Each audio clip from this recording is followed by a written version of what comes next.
వి gold trusted gold buyers. మీరు తాకట్టు పెట్టిన బంగారాన్ని విడిపించి ఈ రోజు ఉన్న మార్కెట్ ధరకు కొనబడును. ప్రభోత్ గారు, రీసెంట్ గానే మీరు శ్రీలంక పర్యటన చేసి వచ్చారని చెప్పి విన్నాను. అక్కడ బౌద్ధ మతం గురించి చెప్పాలి అని అంటే మీ మాటల్లో ఏం చెప్తారు? బుద్ధిజం అనే మతాన్ని, రిలీజన్ ని ఫాలో అయ్యే వాళ్ళు 80% మంది ఉన్నారన్నమాట శ్రీలంక మొత్తంలో. అసలు మన ఇండియాలో కన్నా కూడా అక్కడే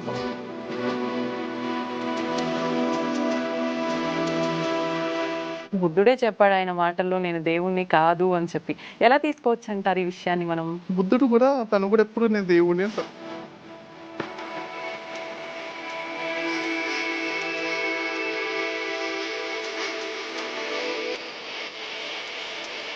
ఎందుకు ఇదంతా జరుగుతుందంటారు? ఆయన చెప్పిన మాటలు ఎక్కడైనా మతానికి సంబంధించిన మాటలు ఉండటము అదంతా ఏమైనా జరిగిందంటారా? దీని యొక్క ఇంపార్టెన్స్ తెలియాలి అనేసి మతాన్ని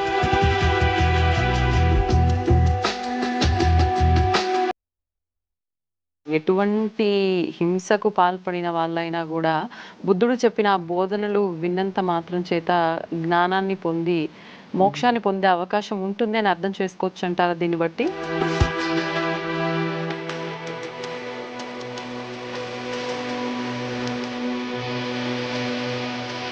బుద్ధుని గత జన్మ విషయానికి వస్తే శత్రువుని చంపేదాకా నిద్రపోను అని చెప్పి, దీన్ని అసలు అంటే ఎవరు చెప్పారు, ఎందుకు చెప్పారు, ఎలా మనం దీన్ని తీసుకోవచ్చు అంటారు?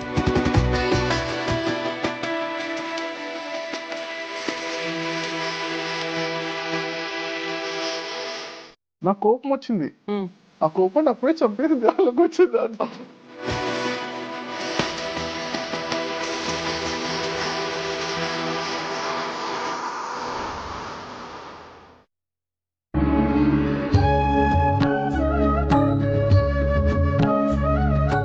నమస్కారం, వెల్కమ్ టు ఐ డ్రీమ్. ధర్మ మార్గం విత్ విజిత కార్యక్రమానికి స్వాగతం. అయితే ప్రస్తుతం మనతో పాటు ఉన్నారు. మామూలుగా ఆయన గురించి చెప్పాలి అని అంటే ఎంత చెప్పినా సరిపోదనే చెప్పాలి.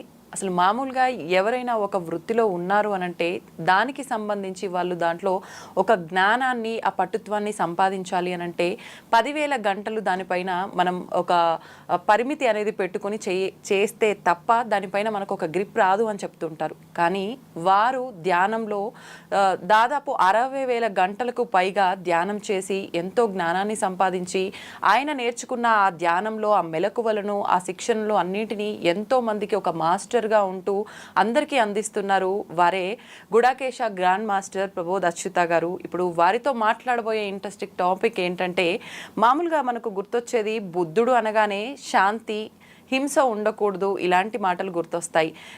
ఏది శాశ్వతం కాదు, కానీ ప్రతిదీ మన నెత్తిపైకి తెచ్చుకొని మనము ఒత్తిడికి గురవ్వకుండా ఉండటమే ముఖ్యం. ఇలాంటి మంచి మంచి జ్ఞానబోధనలు, బుద్ధుడు చెప్పిన విషయాలు మనందరికీ గుర్తొస్తుంటాయి. వీటన్నిటి గురించి ఇప్పుడు ప్రబోధ్ అచ్యుత గారితో మాట్లాడి తెలుసుకునే ప్రయత్నం చేద్దాం. నమస్తే అండి.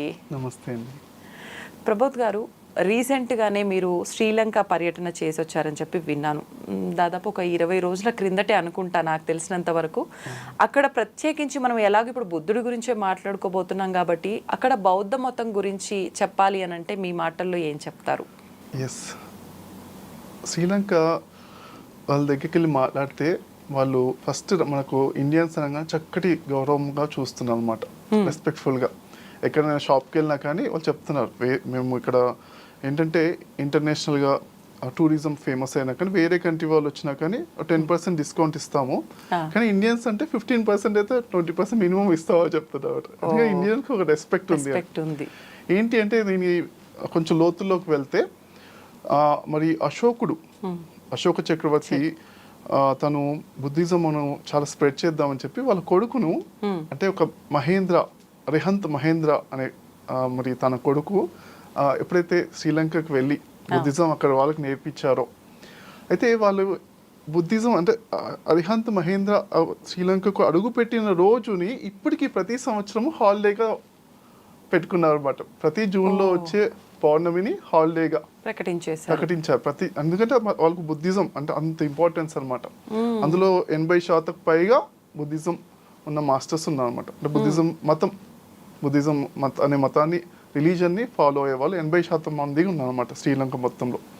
హిందువులు ఒక 12% ఉన్నారు, ముస్లింలు మిగతా వాళ్ళందరూ కలిసి ఒక 7%, 8% ఉన్నారు అనమాట.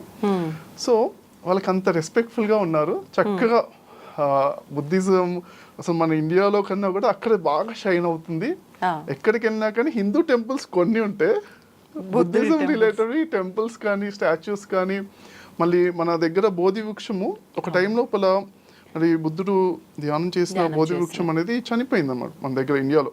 బట్ ఏంటి అశోకుడు అప్పుడే ఆ బోధి వృక్షం యొక్క చిన్న కొమ్మని పంపించేసి అక్కడ ఎన్నో వృక్షాలు వచ్చాయి. మళ్ళీ ఆ వృక్షాన్ని మన ఇండియాలోకి మళ్ళీ తెప్పించుకుని దానికి సంబంధించి తెప్పించి అదే సేమ్ బోధగేయాలు అక్కడే పెట్టాము అన్నమాట మనం కూడా. సో అక్కడ ఆ వృక్షాలను కూడా చూసాము. ఆ వృక్షం కూడా 2000 సంవత్సరాలు పైగా ఉన్న వృక్షాలు కూడా ఉన్నాయన్నమాట. మన ఈ బుద్ధుడు 2500 సంవత్సరాల క్రితం ఉండేవాడు కదా, అక్కడ వాళ్ళ దగ్గరికి తీసుకెళ్లేసరికి మరి సంఘమిత్ర అంటే అశోక చక్రవర్తి కూతురు అనమాట, ఆ వృక్షాన్ని పట్టుకుని వెళ్ళింది వాళ్ళ దగ్గరికి. చిన్న వృక్షం యొక్క చిన్న సాప్లింగ్ తీసుకువెళ్ళి అక్కడ పెట్టారు. అప్పటి నుంచి ఆ 2300 సంవత్సరాల నుంచి ఆ వృక్షం ఇప్పటికీ ఉంది.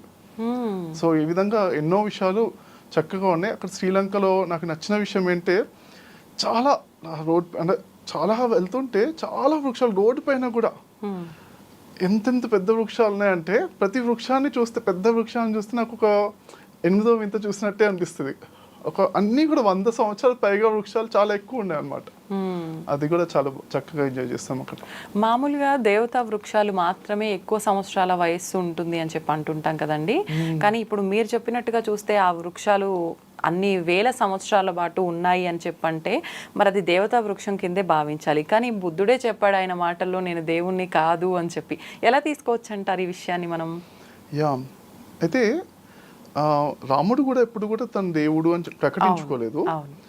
అయితే బుద్ధుడు కూడా తను కూడా ఎప్పుడు నేను దేవుడిని అని ప్రకటించుకోలేదు. అయితే కాకపోతే అంటే వాల్మీకి రామాయణంలోనే దశావతారాల గురించి రాసినప్పుడు బుద్ధుడు కూడా ఒక అవతారం ఉందని క్లియర్గా రాశారన్నమాట. మరి ఆ విధంగా మన శాస్త్రాల లోపల అన్ని లోపల అంటే వేదవ్యాసుడి దగ్గర నుంచి అందరూ కూడా బుద్ధుడిని ఒక మరి చక్కటి అవతార స్వరూపంగా గుర్తించారు. అయితే బుద్ధుడు చెప్పిన విధానమే డిఫరెంట్ ఉందన్నమాట. అంటే ఆయన చెప్పింది ఏంటంటే నీవు సాధనలో వెళ్తూ ఉంటే నేను అడ్డం వస్తే నన్ను కూడా నరికేసి ముందుకు వెళ్ళిపో అని చెప్పారన్నమాట. అంటే అతను చెప్పిన మార్గం ఏంటంటే ధ్యానము, నిరాకార నిర్గుణ సచ్చిదానంద పరబ్రహ్మ స్వరూపం అని మన వేదవ్యాసులు కూడా చెప్పారు. అంటే హైయెస్ట్ ఏంటంటే సగుణోపాసన, నిర్గుణోపాసన 2 ఉన్నాయి. సగుణోపాసనలో మనము దేవతల విగ్రహాలు పెడతాము, దానికన్నా గొప్పది నిర్గుణోపాసన అని చెప్తారన్నమాట. దానికన్నా మన ముక్తినిచ్చేది, మోక్షాన్ని ఇచ్చేది కూడా నిర్గుణోపాసన. కాకపోతే నిర్గుణోపాసనలో అంటే ఆలోచన లేకుండా కూర్చోవాలన్నమాట. అది కష్టం అవుతుంది అనేసి అందరికీ అది ఓన్లీ గురువు ఉన్నప్పుడే సాధ్యం అవుతుంది అన్నమాట. నిర్గుణోపాసన మన శాస్త్రాలు చెప్పేసి క్లియర్ గురువు ఉండాలి ఖచ్చితంగా అని చెప్పేసి. అయితే బుద్ధుడు అంటే మరి ఆయన ఉన్నప్పుడు బాగా గైడెన్స్ ఇచ్చి చాలా మంది ఎన్లైటెండ్ అయ్యారు. ముక్తి అంటే దుఃఖరాహిత్య స్థితి, దుఃఖాల నుంచి బయటపడ్డారు చాలా మంది. అయితే మరి బుద్ధుడు చనిపోయేటప్పుడు అంటే ఇంకా అంటే ఎప్పుడు కూడా ఈ సగుణోపాసన ఎప్పుడు ఎంకరేజ్ చేయలేదు. నా విగ్రహాలు పెట్టుకుని పూజ చేయలేదు వస్తుందో చెప్పలేదు. అప్పో దీపోభావం, నేను ఇప్పుడు వెళ్ళిపోతున్నా మరి ఎట్లా గురువు గారు అని అడిగితే అప్పో దీపోభావం అని చెప్పి వెళ్ళిపోయారు. చివరి సెంటెన్స్ అదనమాట. అప్పో అంటే నీ లోపల నీవే దీపాన్ని వెలిగించుకో, నీకు నీవే ఓన్గా ప్రాక్టీస్ చేసుకో అని చెప్పారన్నమాట. అలా చెప్పారు. అయితే ఇప్పుడు బుద్ధుడికి సంబంధించి విగ్రహము లేదు, నేను దేవుణ్ణి కాదు అని ఆయన చెప్పారు. కానీ ఇప్పుడు ఒక మతమే ఏర్పాటు చేసి బౌద్ధ మతము అని చెప్పి అందరినీ కూడా మనం చూస్తున్నాం, రోజు రోజుకి ఎక్కువైపోతున్నారు ఆ మతానికి సంబంధించిన వాళ్ళు అనేది. అయితే ఎందుకు ఇదంతా జరుగుతుందంటారు? ఆయన చెప్పిన మాటలు ఎక్కడైనా మతానికి సంబంధించిన మాటలు ఉండటము అదంతా ఏమైనా జరిగిందంటారా? ఆయన చెప్పింది ఓన్లీ ధ్యానం గురించి చెప్పానండి. అయితే శ్రీలంకలో మరి నా ఒక ఫ్రెండ్ని కలిసి అడిగితే అతను చెప్తున్నా అన్నమాట, అసలు వాళ్ళు మతంలోనే పుట్టి అదే మతంలో పుట్టి పెరుగుతున్నా కానీ వాళ్ళకి బేసిక్స్ కూడా కొన్ని బేసిక్స్ తెలియని వాళ్ళు కూడా ఉన్నారు. ఒక 25 years వచ్చిన యంగ్స్టర్స్ కూడా అదేంటి ధ్యానం మేము కూడా చేయొచ్చా, బుద్ధుడే ఏమో అతను ఒక్కడే చేస్తాడేమో మాకు కూడా మేము కూడా చేయొచ్చా, పర్మిషన్ వద్దా అలా అడుగుతున్నారు. వాళ్ళు ఆ మతంలో పుట్టి పెరుగుతున్నా కానీ ఎన్నో స్టోరీస్ విన్నారు. కానీ ఆ బుద్ధుడు అంటే మెడిటేషన్ అంటే ఓన్లీ బుద్ధుడు చేస్తాడేమో, మాకు సంబంధం లేదేమో అనుకునే వాళ్ళు కూడా ఉన్నారన్నమాట. అయితే ఇక్కడ ఏంటంటే మతం అనేది ఆయన చెప్పిన టైంలో లేదు, శిల్పాలు లేవు, బుద్ధుడి విగ్రహాలు లేవు, అది కల్చర్గా ఎన్నో చక్కగా వాళ్ళు ఫెస్టివల్స్ పెట్టుకుని రకరకాలుగా ఎన్నెన్నో క్రియేట్ చేశారు దారి మధ్యలో. ఓకే. అయితే ఎందుకు అంటే మరి మధ్య లోపల మరి బ్రిటిషర్స్ ఆక్యుపై చేసినప్పుడు కానీ మరి మిగతా ఎన్నెన్నో సిచ్యువేషన్స్ అవుతున్నప్పుడు ఇది ప్రాక్టీస్ చేసే వాళ్ళు తక్కువైపోతున్నారు. దానికి తక్కువైపోతుంటే వీళ్ళకి ఏదో విధంగా ప్రాక్టీస్ చేయండి ధ్యానంలో కూర్చోండి అంటే వినేవాళ్ళు తక్కువ మంది ఉంటారు కదా. అయినా కానీ మరి దీని యొక్క ఇంపార్టెన్స్ తెలియాలి అనేసి మతాన్ని సృష్టించారన్నమాట వాళ్ళే. ఓకే.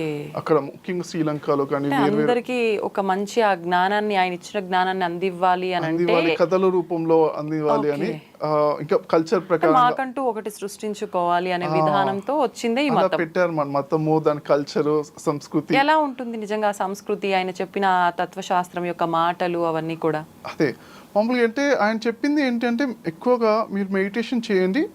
మీరు ఒక టెక్నిక్ చెప్పి ఆయన గొప్పతనం ఏంటంటే అసలు ఎంతో మంది ఎన్లైటన్ మాస్టర్స్ ఉన్నారు. అంటే ముక్తి పొందిన మాస్టర్స్, అంటే ఎప్పుడు సదా ఆనంద స్థితిలో ఉన్న వాళ్ళు ఎంతో మంది ఉన్నా కానీ అతనికి మిగతా అందరికి మధ్యలో డిఫరెన్స్ ఏంటంటే ఒకానొక జన్మలో చాలా అనేక కోట్ల జన్మల క్రితము అతను ఏమనుకున్నా అంటే ఒకరోజు ఒక గొప్ప ఎన్లైటన్ పర్సన్ వచ్చారన్నమాట.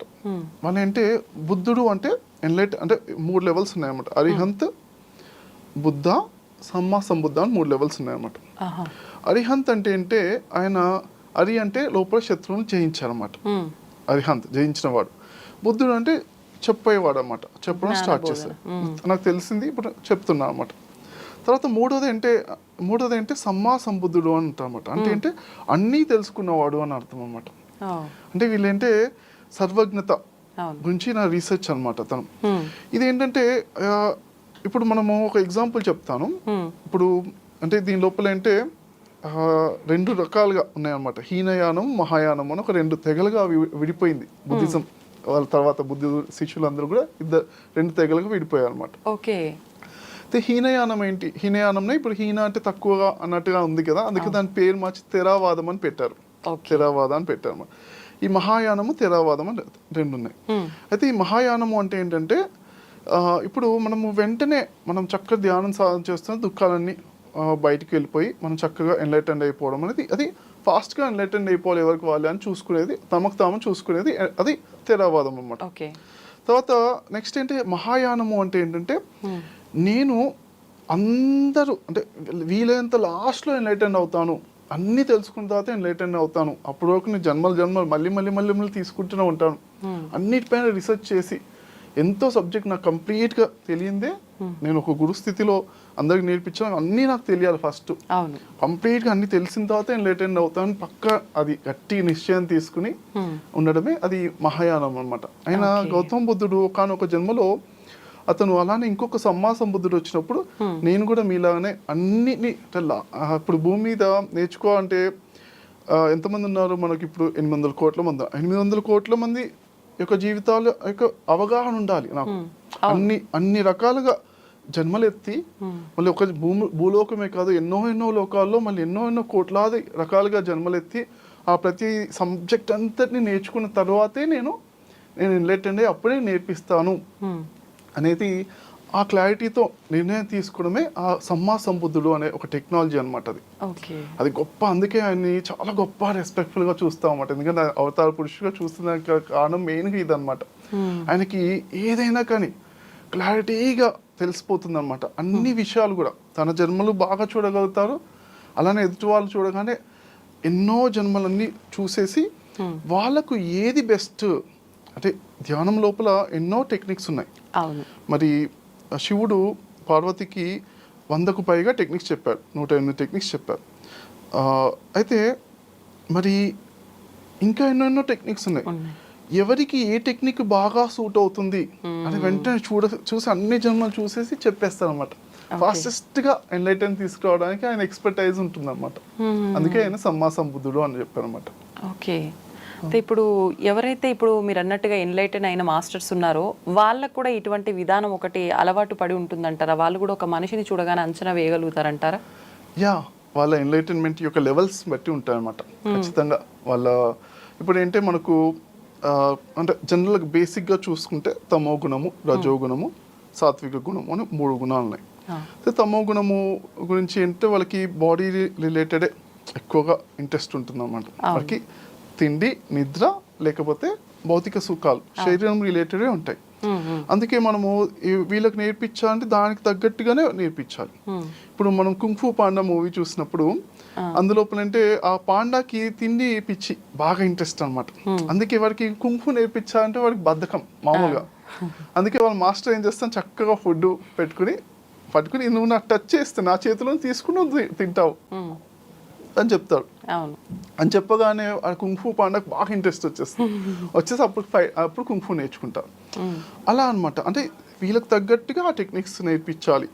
రజోగుణం ఉన్నవాడికి అంటే వాడికి మైండ్ ఫాస్ట్గా తిరుగుతూ ఉంటుంది అనమాట. కూర్చొని ధ్యానం చేయంటే వాళ్ళకు అబ్బా బాబాయ్ నేను ఎట్లా కూర్చుంటా అంటారు అనమాట వెంటనే. అందుకే వాళ్ళకి ఏంటంటే ఇప్పుడు for example drunk and kung fu అనే ఒక మూవీస్ ఉన్నాయి, జాకీ చాన్వి ఎన్నెన్నో మూవీస్ ఉన్నాయి డ్రంక్ అండ్ కుంఫు. అందులో ఏంటంటే వాళ్ళకి బాగా తాగిపిచ్చేసి ఒక ఎంతవరకు తాగుతా అంటే ఇంకొంచెం ఒక డ్రాప్ తాగితే కింద పడిపోయి నిద్రపోతారా అని అంత తాగించేసి ఇంకా అన్ని రకరకాల ఫుల్ కుంఫు ఎక్సర్సైజెస్ చాలా అంటే బాడీ ఏంటంటే పెయిన్ టాలరేషన్ అన్ని కూడా పెరిగిపోతాయి అన్నమాట ఒక టైంలో. దాన్ని ఆ ఎడ్జ్లోకి తీసుకెళ్ళి అక్కడ ఫుల్గా ఎక్సర్సైజ్ చేపిస్తారు అనమాట. అలా చేయిస్తూ వాళ్ళకి నేర్పిస్తారు డ్రంకింగ్ కుంఫు. అంటే ఇది మూవీస్ వరకేనా, నిజ జీవితంలో కూడా ఇలాంటిది ఉందా? నిజ జీవితంలో కూడా ఒక్కొక్క మాస్టర్ ఒక్కొక్క శిష్యుడికి నేర్పిస్తున్నారు పక్క. అంటే వాళ్ళ మెథడాలజీ విధానం వాళ్ళు ఏ విధంగా అయితే బాగా నేర్చుకుంటారు అని చూసి దానికి తగ్గట్టుగా నేర్పిస్తారు. వాళ్ళ వీక్ పాయింట్ తీసుకొని దాని ద్వారానే వాళ్ళకి విద్యని నేర్పిస్తుంటారు. వాళ్ళ ఎవరి వీక్ పాయింట్స్ అయినా అవే స్ట్రాంగ్ పాయింట్స్ గా మార్చుకోవచ్చు అన్నమాట. ఆ గురువులు నేర్పిస్తారు. ఇప్పుడు మన గురుకులంలో కూడా అంటే ఇదివరకు ఎంతో మంది శిష్యులు ఉన్నా కానీ అందరికి గమనిస్తూ ఎవరెవరికి ఏవేవి వీక్నెసెస్ ఉన్నాయి, స్ట్రెంగ్స్ ఉన్నాయి చూసుకుంటూ వాటి దాన్ని బట్టి ఆ గురువు నేర్పిస్తారు. వీక్ పాయింట్ అంటే అది ఇంట్రెస్టింగ్ పాయింట్, మాయ పాయింట్. అది మాయ పాయింట్ అంటే అది చక్కగా వాళ్ళకి ఇంకా స్ట్రెంగ్త్ అయ్యేలాగా వాళ్ళకి ఒక వీక్నెస్ అని చెప్పకుండా కానీ వాళ్ళకి అదొక మాయ, దానిపైన మాయ ఎక్కువ ఉంటుంది అన్నమాట. శరీరం పైన మాయ ఎక్కువ ఉన్న వాళ్ళని తమో గుణం అని చెప్తారు. అన్ని మాయల నుంచి బయటపడమే మరి మన ముక్తి అన్నమాట. అన్ని మాయలను గమనించుకుని చక్కగా మనం ఎప్పుడు ఆనంద స్థితిలో ఉండమే. మాయ అంటే బాధ పెట్టేది మాయ. అంటే సంతోషాన్ని ఇస్తుంది, ముందు బాధ పెట్టే ముందు ఒక గాలం వేసినట్టు చక్కగా సంతోషాన్ని ఇచ్చి తర్వాత బాధ పెడుతుంది. ఒకసారి బాధ పెడుతుందా 100 సార్లు బాధపడుతుందా అనేది మనం ఎంత మాయలో కొట్టుమిట్టాడుతూ ఉంటుంది అన్నమాట. అయితే ఇప్పుడు బుద్ధుడికి సంబంధించిన విషయాల్లోంచి కనుక తీసుకుంటే ఆయన గత జన్మల నుంచి ఆయనకు సంబంధించిన అంగుళిమాల కథ అనేది చాలా మందికి ఒక ఇన్స్పిరేషన్ లాగా ఉంటుంది. దాని నుంచి ఏం నేర్చుకోవచ్చు అంటారు? ఒక్కసారి ఆ స్టోరీ గురించి. ఎస్ అండి. అయితే ఇది చక్కటి స్టోరీ, మరి చక్కటి విషయము. మనము ఇందులోపల మనం అప్పుడప్పుడు మధ్యలో బుద్ధుడు చెప్పింది అంటే మెడిటేషన్ రిలేటెడ్ కాబట్టి ఒక మధ్యలో ఒక 10 to 30 seconds మెడిటేషన్ చేస్తూ మధ్యలో మనం తీసుకున్న ఒక 20 seconds మెడిటేషన్ చేశాక దానివల్ల మనకు ఇంకా పీస్ ఆఫ్ మైండ్ కానీ అదే రియల్గా బుద్ధుడి తత్వం మనం కాన్సెప్చువల్గా కాకుండా మనం ప్రాక్టికల్గా కనెక్ట్ అవుతూ మనం ఒక 20 seconds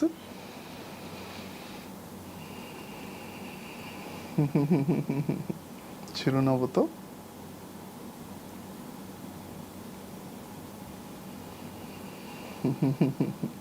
ఆనందంగా 3 2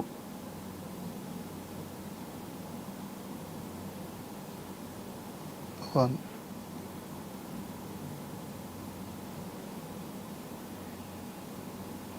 0. Thank you.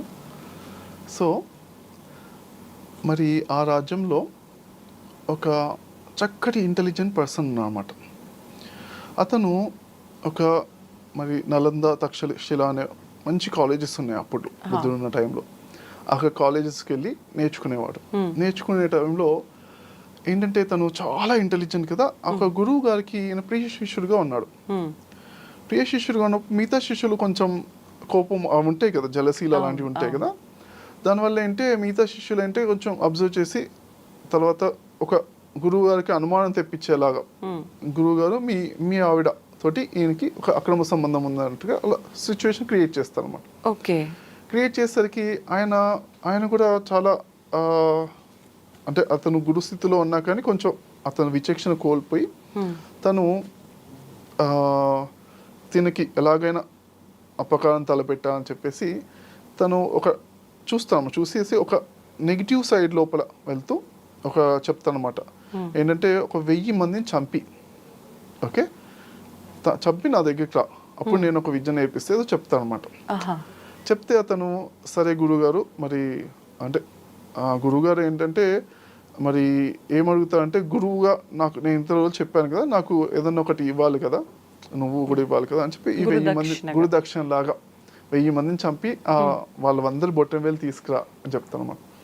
చెప్పేసరికి సరే అని తను మరి గురువు పట్ల భక్తి ఉన్న వ్యక్తిగా అతను వచ్చేసి ఒక అడవి లోపల ఉంటూ ఆ రాజ్యం లోపల అడవి లోపల ఒక గజ దొంగగా ఉంటూ వచ్చిన వాళ్ళందరినీ చంపేస్తూ ఉంటాడు. చంపేసి మరి కౌంట్ కావాలి కదా, అందుకంటే ఈ బొట్టం వేలు కట్ చేసేసి ఒక మాలగా పెట్టుకుంటాం అన్నమాట. అప్పటికి 999 బొట్టం వేలు సరిపోయాయి. అప్పటికి ఇదంతా మరి జరుగుతున్న సమయం లోపల రాజ్యం లోపల రాజు కూడా తను ఎట్లయినా మరి రాజు కూడా చాలా కంప్లైంట్స్ వస్తున్నాయి, వెల్పులతో చనిపోతున్నా అనేసి రాజు కూడా తను ఇక ఇవాళ నేను వెళ్ళి వాళ్ళని అందరినీ కూడా నేను ఆ అబ్బాయిని అంగుళీ మాలికుడు అనే అతను చంపేస్తాను అనేసి ఆ రాజు కూడా అనేసి ఇవాళ ప్లాన్ చేద్దాం అనుకుంటాము. అంటే అంగుళీ మాలికుడు మరి వాళ్ళ అమ్మకు తెలుస్తుంది అనమాట. తెలిసి అరే మరి రాజు వస్తాడు కదా, రాజు ఒక 2 రోజులు వస్తాక నేను ఇవాళ వెళ్ళి అతని దగ్గరికి వెళ్తాను, వెళ్ళి నచ్చ చెప్పడానికి ట్రై చేస్తాను అనుకుంటున్నాము. అనుకున్నప్పుడు బుద్ధుడు ఏంటంటే గౌతమ బుద్ధుడు రోజు పొద్దున లేవగానే తను కొంతసేపు మెడిటేషన్ చేస్తున్న క్షణంలో తనకి ఈ రోజు మనకి ఏది చేయాలి అనేది ఒక థాట్ వస్తుంది, ఒక ఐడియా వస్తుంది. అప్రాక్సిమేట్గా మనం కూడా పొద్దున్నే కూర్చోగానే మనకి ఇవాళ ఏ చేస్తే బాగుంటుంది అని ఒక 5 నిమిషాలు మనం కాంటెంప్లేట్ చేస్తే ఆ క్లారిటీ వచ్చేస్తుంది మనకి ఏ పనులు చేస్తే బెస్ట్ అని. అలానే బుద్ధుడు పొద్దున మరి ధ్యానం చేస్తున్న సమయంలో తనకి వెంటనే ఇవన్నీ కనిపించేస్తాయి అనమాట. తనకి మరి దివ్య చక్షు అంటే చక్కగా అన్ని క్లారిటీగా కనిపిస్తుంటాయి. తనకు బుద్ధుడి యొక్క గొప్పతనమే అదనమాట. అంటే జ్ఞాన నేత్రం అనుకోవచ్చా? అవునండి, దివ్య నేత్రము జ్ఞాన నేత్రము. ఓకే, దివ్య నేత్రం కానీ ఇంకొంచెం పవర్ఫుల్ జ్ఞాన నేత్రం అనమాట. దివ్య నేత్రం ఒకటే సైడ్ చూస్తుంది, జ్ఞాన నేత్రం ఎన్నో వైపుల నుంచి ఆయన చూడగలుగుతారు అనమాట. ఆయన పర్ఫెక్ట్ గా అంటే కరెక్ట్ గా అక్యురసీగా చూడగలుగుతారు, కరెక్ట్ ఉన్నది ఉన్నట్టుగా చూడగలుగుతారు అనమాట. ఆయన అంటే ఆ జన్మ లోపల బుద్ధుడు మరి ఎటువంటి మిరాకిల్స్ చేయలేదు అని మనం విన్నాం. ఇప్పుడు ఈ మధ్యలో బుద్ధ సృష్టించడము ఎన్నెన్నో చేస్తున్నారు, మ్యాజిక్స్ ఎన్నో ఉన్నాయి. ఓకే, ఒక గురువు గారేమో ఒక రింగ్ సృష్టించి ఇచ్చేవాళ్ళు అనమాట. అదే ఎన్నో 1-2 కాదు ఎంతో సృష్టిస్తారు. కానీ మరి బుద్ధుడు మాత్రం ఎటువంటి మ్యాజిక్స్ నేను ఆ జన్మలో నేను చూపించను, అవన్నీ చిన్న విషయాలే. ఓకే, కానీ గొప్ప మ్యాజిక్ కన్నా గొప్పది ఏంటి? జ్ఞానము నేను చెప్తాను అని చెప్పేవాడు అనమాట. ఇప్పుడు కూడా ఆ థర్డ్తో భలే చూసి కరెక్ట్ గా చెప్పేవాడు. నేను చెప్పేవాడిని 100% ట్రూత్ అని ఆయన అంటే పక్కాగా ఎన్నో ప్రూఫ్స్ తో చెప్పేవాడు అనమాట. అదే ఆయన దగ్గర ఉన్న గొప్పతనం. అయితే మరి అప్పుడు చూసినప్పుడు తనకంటే ఈ రోజు ఆమె వెళ్ళినప్పుడు అమ్మ వెళ్తే ఆ కొడుకు చూసి మరి గురువు గారి నేను గురుదక్షిణ ఇవ్వాలన్నట్టుగా అమ్మను కూడా చంపేస్తాడు తను. అంతటి స్థితికి వెళ్ళిపోయాడు తను. అమ్మను చంపేస్తే తను యాక్చువల్గా కొంచెం మంచివాడే అంటే మామూలుగా తను, కాకపోతే అమ్మను చంపితే అంటే అవీచి నరకం ఉంటుంది అన్నమాట. కొన్ని అస్సలు చేయని పనుల లోపల అమ్మను నాన్నను గురువులను ఏమన్నా తిట్టినా అనవసరమైన మనం కమెంట్స్ చేస్తుంటాం. మన శాస్త్రాల లోపల క్లియర్గా చెప్పారన్నమాట. అసలు ఆధ్యాత్మికత హిందూయిజం అసలు మన లోపల మనం ఒకటి అసలు మాత్రం చేయకూడదు, అంటే ఏ పుట్టలో ఏ పాము ఉందో అన్నట్టుగా ఎవరిని కూడా స్పిరిచువాలిటీ ఉన్న వాడిని ఎవరిని కూడా మనం మాట్లాడొద్దు, అంటే నెగిటివ్ కమెంట్స్ చేయకూడదు అన్నమాట. ఎందుకంటే అది కూడా పెద్ద ద్రోహంగా ఉంటుంది అన్నమాట. అవి ఇచ్చిన నరకం అంటే ఎన్నో లక్షల సంవత్సరాలు ఆ నరకంలో ఉండాల్సి వస్తుంది అన్నమాట. అయితే అలాంటి గొప్ప నరకానికి వెళ్ళిపోయే అవకాశం ఉంది, అతన్ని కాపాడాలి అని బుద్ధుడికి అనిపిస్తుంది అన్నమాట. ఆ రోజు పొద్దున్న అనిపించగానే బుద్ధుడు వెళ్తాడు. ఇంకా అతను కనిపిస్తాడు అనమాట. కనిపించగానే అతను ఫస్ట్ ఇక కనిపిస్తే అంటే 999 అయిపోయాయి కదా, ఇంకొకటి కంప్లీట్ చేసుకునేవాలి అని తనకు చాలా ఆరాటం ఉంటుంది అనమాట. ఇంకా కనిపించగానే బుద్ధుడు వెనకాల పరిగెత్తుకుంటూ వస్తాడు అనమాట. పరిగెత్తుకుంటూ వస్తే బుద్ధుడు ఒక రాజకుమారుడు, చాలా స్ట్రాంగ్ బాడీ కదా, ఇంకా చాలా టాలెంటెడ్ పర్సన్. బుద్ధుడు వెంటనే బాగా పరిగెడతాడు అనమాట. ఇంకా పరిగెడితే ఇతను అదేంటబ్బా నేను అసలు యూత్ఫుల్గా ఉన్నాను అయినా కానీ అసలు నాకన్నా బాగా పరిగెడుతున్నాను అనుకుని మళ్ళీ పరిగెడుతుంటా. అరే బుద్ధుడు కూడా అంటే కొంచెం దూరం పరిగెత్తి మళ్ళీ ఆయాసం వస్తున్నట్టు కొంచెం నా చేతిలో లేదు ఇతను వెళ్ళిపోయాడు అనుకునే టైంలో ఆగిపోయాడు అనమాట. ఆగిపోతే అరే ఇదేంటి మళ్ళీ దొరికేట్టున్నాడుగా మళ్ళీ పరిగెడుతుంటా. అలా ఒక 10-15 సార్లు రౌండ్స్ అయిపోయిన తర్వాత ఇక తనకి చాలా ఆయాసం వచ్చేస్తుంటే ఇంకా ఆ టైం లోపల ఇంకా బుద్ధుడు అక్కడే నుంచుంటాడు. ఇక నుంచున్న తర్వాత ఇతను నడుచుకుంటూ ఇంకా 10 ఫీట్ల దూరంలో ఉన్నాడు ఇతను. ఇక ఇతను వచ్చేస్తుంటాడు. బుద్ధుడు చాలా కామ్గా చూస్తూ చాలా కరుణతో చూస్తుంటాడు అనమాట. చూస్తుంటే ఇతని దగ్గరకు వస్తూ కూడా అంటే ఫస్ట్ ముందే చాలా హ్యాపీనెస్ కూడా ఉంటుంది. బట్ నాకన్నా గొప్పగా పరిగెడుతున్నాడు ఇతను, చాలా గొప్పవాడు అయి ఉంటాడు అని చాలా లోపల మంచి భావం ఉన్నా కానీ తను వెయ్యో అని చంపేయాలి కదా అనేసి ఉంది కదా అనేసి ఇంకా ఎప్పుడైతే 10 ఫీట్ల దగ్గరికి వస్తాడో అతనే అంటాడనమాట, నువ్వు పారిపో అంటే పారిపో ఇమీడియట్గా పారిపో, లేకపోతే వచ్చి నేను చంపేస్తాను, ఎందుకంటే నాకు ఖచ్చితంగా వెయ్యో కావాలి, 1000 బొట్టం వేలు కావాలి, నేను చంపకుండా వదలను, పారిపో అంటే ఇప్పుడే పారిపో అని కూడా అంటాడనమాట. నువ్వు కూడా ఇస్తాడు. నువ్వు కూడా ఇచ్చా కానీ బుద్ధుడు కామ్గా అప్పుడు బుద్ధుడికి అర్థమైపోతాడు ఇతను నాకే క్లూ ఇస్తున్నాడు అంటే ఇతను నాకు చంపడు అని క్లియర్గా అర్థమైపోయి అప్పుడు అలానే ఉండిపోతాడు అనమాట. చాలా ప్రశాంతంగా అలానే ఉండిపోతాడు. ఆ ప్రశాంతత యొక్క వైబ్రేషన్స్ ఎలా అయితే ఉన్నాయో తన దగ్గరికి వస్తూ వెంటనే ఇంకా నేను మిమ్మల్ని చంపలేనండి అని ఇంకా అర్థమైపోద్ది అనమాట.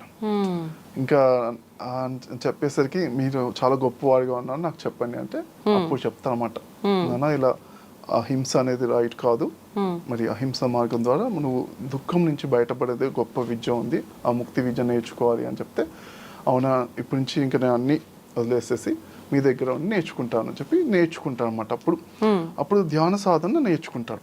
ప్రాక్టీస్ చేసినప్పుడు ఏంటంటే ఈ చాతుర్మాస దీక్ష అన్నట్టుగా మనకి ఈ 4 నెలలు ముఖ్యంగా ఎప్పుడైతే దసరా నవరాత్రి నుంచి శివరాత్రి వరకు ఈ 4 నెలలు అంటే చక్కటి సాధనకి మంచి ఉపయోగకరమైన రోజులు అని చెప్పేసి ఆ 4 నెలలు కూర్చోపెట్టేసి తను సాధన ఒక రూమ్ లోపల కూర్చొని ధ్యానం చేస్తుంటాడు. చాలా ఇబ్బందిగా కూడా అనిపిస్తుంది అన్నమాట, ఎందుకంటే ఇన్ని బ్యాడ్ కర్మస్ ఉన్నాయి కదా, ఇంకా అసలు ధ్యానం అసలు కుదరకుండా కానీ చాలా పట్టుదలగా బాగా చేస్తాము. చేసిన తర్వాత ఏంటంటే ఇంకా ఎంత పట్టుదల చేసి ఇంకా ముక్తి సాధించడానికి కొంచెం ఎండ్లో ఉంటాడు ఆల్మోస్ట్. ఓకే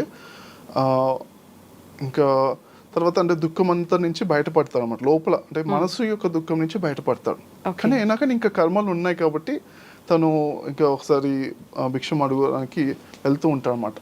అన్ని ఊర్లలో వెళ్తుంటే అందరూ గుర్తుపడతారు, ఎందుకంటే అరే మా హస్బెండ్ చంపేశారు, మా భార్య మా పిల్లని చంపేశారని వాళ్ళు బాగా గుర్తుపట్టి ప్రజలందరూ గుర్తుపట్టి రాళ్ళతో కొట్టి చంపేస్తారు అనమాట. చంపేసినప్పుడు కూడా చావు దాకా వచ్చిన తర్వాత కూడా ఒకసారి మనోసంకల్పంతో నేను ఎట్లయినా బుద్ధుడికి చెప్పే చనిపోతాను అనేసి బ్రతికి ఆ మనోసంకల్పం అంతా కొట్టేసినా కానీ వచ్చి బుద్ధుడికి చెప్పి మరి నా సమయం అయిపోయింది అని చెప్తే బుద్ధుడు కూడా కరెక్ట్ అంతా క్లియర్ చేసుకున్నావు నువ్వు పర్ఫెక్ట్గా, అంటే ఏవైతే కర్మలు ఉన్నాయో అంత ఎన్లైటెన్ అయిన తర్వాత కూడా కొన్ని కర్మలు ఉంటాయి అన్నమాట. ఎన్లైటెన్ అయిన తర్వాత అంటే మన మనసులో బాధ లేకపోవడం ఎన్లైటెన్మెంట్ స్థితి.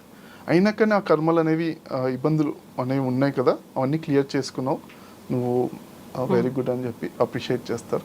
ఆ విధంగా తన బాడీ వేకేట్ చేస్తాం అనమాట, అన్ని క్లియర్ చేసుకుని.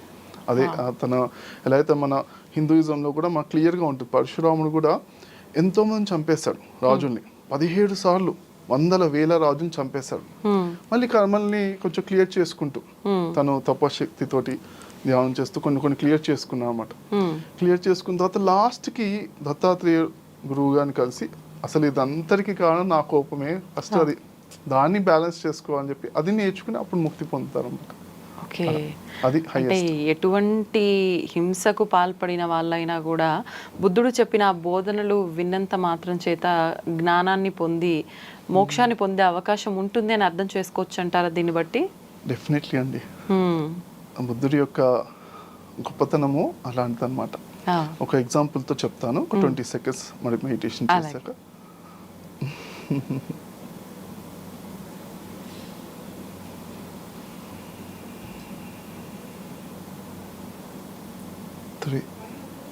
10 seconds.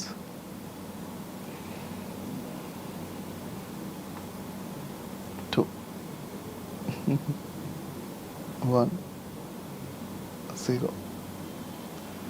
Very good. అయితే మరి దీనికి ధ్యాన సాధన కావాలి. అది ఒక చక్కటి గురువుల దగ్గర మనము ఆలోచన లేకుండా కూర్చునే ధ్యాన సాధన కావాలన్నమాట. మనం ఆలోచన అనేది వస్తుంది అంటే మనం మళ్ళీ నెక్స్ట్ జన్మలు ఉన్నాయని అర్థం అన్నమాట. ఓకేనా? ఫస్ట్ ఆలోచన రహిత స్థితిలో ఆ ధ్యాన సాధన వచ్చినప్పుడు అంటే మనకు ఫస్ట్ పాజిటివ్గా మాట్లాడడం నేర్చుకుంటాం. మాటలనే ఈజీగా ఉంటాయి. తర్వాత ఆలోచనల పైన పట్టు సాధించాం. తర్వాత ఎమోషన్స్ పైన పట్టు వస్తుంది అన్నమాట. మనము దుఃఖం అనేది రాకుండా ఎప్పుడు హ్యాపీగా ఉండి మనల్ని మనం ఉంచుకునే ఆ విద్య వచ్చేస్తుంది అన్నమాట. అది తర్వాత మరి ఇందులోపల ఏంటే ఒక చాలా మంది అంటే సాధన చేస్తున్నప్పుడు ఆ గౌతమ బుద్ధుడు అంటే ప్రేమ ఉన్నవాళ్ళు, ఆ కనెక్టివిటీ ఉన్నవాళ్ళు కూడా కొంతమంది ఏం చేసేవాళ్ళంటే, అరే గౌతమ బుద్ధుడు వచ్చినప్పుడే, ఆయన కలిసినప్పుడే నేను ఎన్లైటెన్ అవుతాను.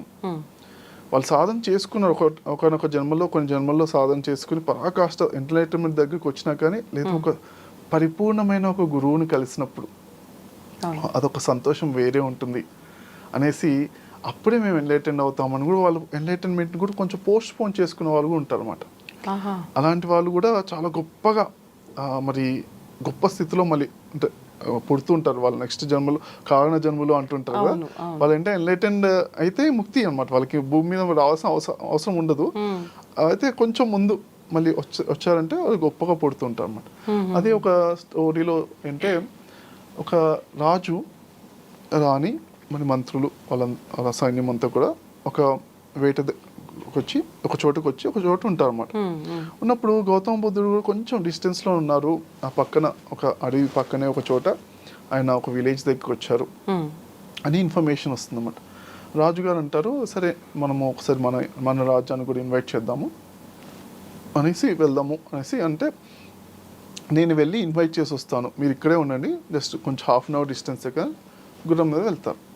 వెళ్ళినప్పుడు వెళ్ళగానే గౌతమ బుద్ధుడు ఆయన ఒక ప్రవచనం చెప్తున్నారు అనమాట. ఆయన చెప్పే టైం లోపల రాజుగారు ఇలా చూసి ఒక 2 minutesలో అంత ఎన్లైటెన్ అయిపోతాను అనమాట.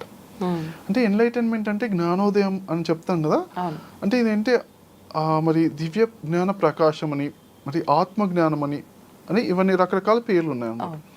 అంటే ఆ క్షణం నుంచి చాలా ఆనందంగా ఫీల్ అవ్వడం. ఆత్మజ్ఞానం అంటే ఆత్మ అంటే మన లోపల ఆనందం ఎప్పుడు ఉంది, ఆనందం ఫీల్ అవ్వడం ఎప్పుడు. అది ఎన్లైటన్మెంట్ అని జ్ఞానోదయం అని ఒక స్థితి అని ఒక రోజుని ఎందుకు ఫిక్స్ చేస్తాం, మనం కూడా అప్పుడప్పుడు ఆనందంగా ఫీల్ అవుతాం. కానీ ఆనందంగా ఫీల్ అయినప్పటి నుంచి తర్వాత నుంచి ఏ బాధ కూడా టచ్ కావట్లేదు అంటే అదే ఎన్లైటన్మెంట్ అని మనం చెప్పుకోవచ్చు అనమాట.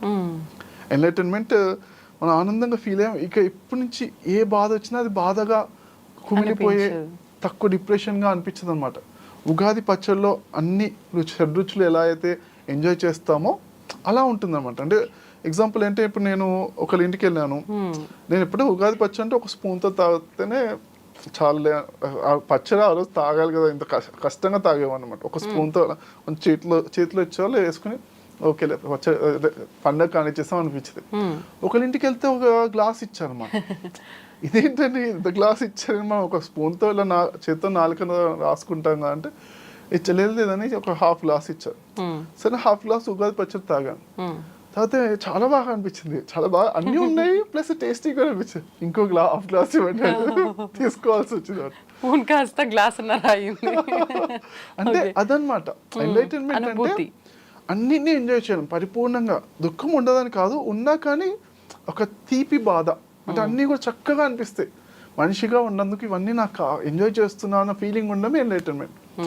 ఈ కష్టం ఎందుకు వచ్చింది, నాకే ఇవన్నీ ఎందుకు వచ్చింది, డిప్రెషన్ ఫీల్ అవుతూ కుమిలిపోతూ తక్కువైపోతున్నాం అనేది నార్మల్ హ్యూమన్స్. ఎన్లైటన్మెంట్ అయిన తర్వాత కూడా హ్యూమానిటీ ఉంటుంది, ఇంకా ఎక్కువ బాధ ఉంటుంది, ఎందుకంటే సెన్సిటివిటీ కూడా ఎక్కువ ఉంటుంది. కానీ కష్టాలు ఉంటాయి, దుఃఖాలు ఉంటాయి, ఏదైతే ఇప్పుడు మనం లైఫ్లో అన్నీ ఉంటాయి, కానీ ఏది కూడా మనని ఇబ్బంది పెట్టదు ఆ స్థితిలో ఉన్నప్పుడు. అదేంటే అంటే తెలుసుకుంటాం, నా శరీరానికి కష్టం నొప్పి ఉంది, మనసుకు బాధ ఉంది, కానీ నేను ఆత్మస్వరూపంలో ఆనందంగా ఉన్నాను. అది 3వ తత్వాన్ని తెలుసుకుంటారు. మనం శరీరం మనసు ఉంది, మనసుకు చాలా బాధ, 3వ తత్వం లోపల ఉన్న అసలు తత్వాన్ని తో కూడా ఉండగలను నేర్చుకుంటాం. నేను ఎప్పుడూ ఆనంద స్వరూపుణ్ణి, నా మనసుకి ఈ బాధ ఉంది, అది కొంత సమయంలో వెళ్ళిపోతుంది, నిత్యమైనది కాదు, ఓకే అనిత్యమైనదే, కొంతసేపే ఉంటుంది అని ఆ క్లారిటీతో ఉంటారు అనమాట. ఓకే, అంటే ఏది శాశ్వతం కాదు, యా, అన్నీ వస్తుంటాయి పోతుంటాయి అనే ఒక నిజాన్ని తెలుసుకుంటారు. తెలుసుకుంటారు. ఓకే, అయితే ఆ రాజుగారు 2 minutesలో ఆయన అటెండ్ అయిపోయారు కదా, ఇంకా అక్కడే ఉండిపోతారు అలానే. సో కొంతసేపు చూస్తారు, బట్టలు చూసి కొంచెం ఇన్ఫర్మేషన్ పాస్ చేస్తారు. అప్పుడు ఉంటాయి కదా మన ఎగిరే పక్షులతోటి ఇన్ఫర్మేషన్ పాస్ చేస్తారు. పాస్ చేస్తే సరే ఆయన రాజుగారు అక్కడే ఉండిపోయారు అని చెప్పేసరికి కొంతసేపు అయిన తర్వాత రాణిగారు అంటారు, నేను వెళ్ళి కన్విన్స్ చేసి నేను చెప్తాను, బుద్ధుని ఇన్వైట్ చేసుకొస్తాను అని రాణిగారు బయలుదేరుతారు. బయలుదేరిన తర్వాత ఆవిడ కూడా వచ్చి అలా బుద్ధుడి వైపు చూస్తూ ప్రవచనం వింటూ 20 minutesలో తను కూడా ఎన్లైటెండ్ అయిపోతాను అనమాట. అంటే చాలా ఆనందంగా అలా ఫీల్ అవుతూ చక్కటి లోపల నుంచి ఆనంద తరంగాలు, శాంతి తరంగాలతో ఫీల్ అయిపోతూ ఎన్లైటెండ్ అయిపోతాను అనమాట. ఎన్లైటెండ్ అయిపోతే ఇంకా తర్వాత మంత్రులు కూడా కొంతసేపు చూస్తారు, చూసి అరే 4 మంత్రులు అనమాట, సరే వాళ్ళు కూడా వస్తారు. వాళ్ళు కూడా వచ్చిన తర్వాత వాళ్ళు కూడా ఒక 1-2 hours వాళ్ళు కూడా ఎన్లైటెండ్ అయిపోతారు, 4. అలా అనమాట. అయితే వీళ్ళందరూ అంటే ఎందుకు వీళ్ళు ఫాస్ట్గా ఎన్లైటెండ్ అయ్యారు, మరి కొంతమంది ఎన్లైటెండ్ అవ్వట్లేదు. బుద్ధుడిని ఒకరోజు ఒకతన్ని అడుగుతాను అనమాట, కానీ మీరు మా ఊరికి వచ్చారంటే మీరు ఎంత గొప్పవాళ్ళు కదా, మీరు రావడం వల్ల మా ఊళ్ళో వాళ్ళందరూ ఎన్లైటెండ్ కావాలి కదా, ఎందుకు మరి మా ఊళ్ళో వాళ్ళందరూ ఎన్లైటెండ్ అవ్వట్లేదు, మా బాధలు అనేది ఎందుకు పోవట్లేదు అని అడుగుతాను అనమాట. బుద్ధుడు అంటే సరే అయితే మరి ఒక క్వశ్చన్ అడుగుతాను, మీ ఊళ్ళో వాళ్ళ మరి మొదటి 5 కోరికలు ఏంటో నాకు లిస్ట్లో రాసుకున్నా అని చెప్తాను అన్నమాట. టాప్ 5 కోరికలు. అంటే అతను వెళ్ళి ఊళ్ళో వాళ్ళు ఒక 500 మంది ఉంటే, ఒక 100 ఇల్లు ఉంటే చిన్న ఊరు, 500 మంది దాదాపు అందరి కోరికలు, టాప్ 5 కోరికలు రాసుకొస్తాం. ఇందులో ఎవరికి ఎన్లైటన్మెంట్ కావాలి అని టాప్ 5లో కోరికల్లో ఉన్నాయి అని అడుగుతావట. చాలా తక్కువ మంది ఉంటారు. అంటే ఫస్ట్ నీకు కావాలి అనుకునే నువ్వు ఒక క్లారిటీతో ఇది కావాలి అని క్లారిటీతో ఉంటే కదా అప్పుడు మనం చెప్పేదేమన్నా తీసుకుని ఆచరణ పెట్టి వాళ్ళు లాభం పొందుతారు. వాళ్ళకి ఆ క్లారిటీనే లేకపోతే ఎలా అని దట్స్ అ క్వశ్చన్ అన్నమాట. అయితే ఇక్కడ ఇలా ఫాస్ట్గా ఎన్లైటైన్ అయిన వాళ్ళు ఉంటారు కదా, వాళ్ళు ఎన్నో జన్మల్లో సాధన చేసుకుంటూ వచ్చారనమాట. ఆ ఒక్కసారి ఇలా ఆ యొక్క కరుణా తరంగాలు అలా వెళ్ళడం వల్ల ఎన్లైటెన్ అయిపోతారు. అలా నేను కూడా మెడిటేషన్ మరి చెప్తుంటే కొంతమంది నేను చూస్తుంటాను, వాళ్ళు ఆ క్లాస్ లోపల కానీ వర్క్షాప్లో కానీ అలా వాళ్ళు ఇంకా ఆనంద స్థితిలో అలా వెళ్ళిపోతారు అన్నమాట. చక్కగా బ్రహ్మానంద స్థితి కనెక్ట్ అయిపోతారు. కనెక్ట్ అయిపోయినప్పటి నుంచి వాళ్ళు ఆ ఎన్లైటెన్ స్టేటా అంటే పర్మనెంట్ ఎన్లైటన్మెంట్ లేకపోతే గ్లిమ్స్ ఆఫ్ ఎన్లైటన్మెంట్ అని కూడా ఉంటుంది. గ్లిమ్స్ ఆఫ్ ఎన్లైటన్మెంట్ ఒక 2 నిమిషాలు ఆనంద స్థితిని పొందాము, తర్వాత మళ్ళీ నార్మల్ అయిపోతారు. 2 నిమిషాలు, కానీ ఆ 2 నిమిషాలు చాలా ఇంపార్టెంట్. అది ఆ 2 నిమిషాలు పొందినా కానీ అది మరి నెక్స్ట్ ఎన్లైటన్మెంట్స్కి హెల్ప్ అవుతుంది అన్నమాట. చాలా అంటే మనం ఆనందంతో ఎంత ఉన్నాము, అందరూ అనుకుంటే ఆనందంగా ఉండడం అంత ఇంపార్టెంట్ అనుకుంటారు అనమాట. చిన్న విషయం ఏముంది, ఆనందం ఉంటే ఏంటి లేకపోతే ఏంటి అనుకుంటారు. కానీ ఇక్కడ చాలా ఇంపార్టెన్స్ అనమాట. మన స్పిరిచువాలిటీ అంటే ఏంటి, మన ఆత్మ రిలేటెడ్ కదా, ఆధ్యాత్మికత అంటే ఆత్మ అంటే ఆనందం, ఇంకేదో లేదు. దానికి ప్రయారిటీ ఇవ్వాలన్నమాట. మనం రోజు నేను ఆనందంగా ఉంటాను అని మనం ఎంతసేపు ఉంటే ఆ ఉండే క్షణాలు అనేవి మళ్ళీ మిగతా క్షణాలకి మన ఫ్యూచర్లో ఇంకా ఆనందంగా ఉండడానికి అది పెంచుతుంది అన్నమాట టైంని. అలా అన్నమాట. అయితే మొత్తానికి అదంతా కూడా ఆనందాన్ని ఎంచుకునే విధానం అంతా మన చేతుల్లో ఉంది, అది ధ్యానం ద్వారా సాధ్యపడుతుంది. అయితే ఇప్పుడు ఇంకొకటి, బుద్ధుని గత జన్మ విషయానికి వస్తే శత్రువుకి సంబంధించిన ఒక మాట కూడా ఉంది, శత్రువుని చంపేదాకా నిద్రపోను అని చెప్పి. దీన్ని అసలు అంటే ఎవరు చెప్పారు, ఎందుకు చెప్పారు, ఎలా మనం దీన్ని తీసుకోవచ్చు అంటారు? అండి, చాలా మంచి క్వశ్చన్ అడిగారు. ఒక 10 seconds కనెక్ట్ అవుతూ మళ్ళీ తర్వాత మనం తెలుసుకుందాం. 3 2 1 0. Very good. బుద్ధుడు ఒకానొక జన్మలో ఆయన అంటే 500 జన్మలు తన గత 500 జన్మని మీరు తెలుసుకోండి అని ఆయన చెప్పారు అన్నమాట శిష్యులకు. ఎందుకంటే నా గత జన్మలు ఎలా ఉన్నాయో తెలుసుకుంటే దాన్ని బట్టి మీరు నేను ఇంత గొప్పగా ఇలా ఎందుకున్నాను, ఎన్లైటెన్గా ఎందుకున్నాను మీకు అర్థమవుతుంది అని ఒక 500 జన్మలు ఇంపార్టెంట్గా చెప్పారన్నమాట. ఓకే. అందులో ఒక జన్మలో మరి బుద్ధుడు మరి తను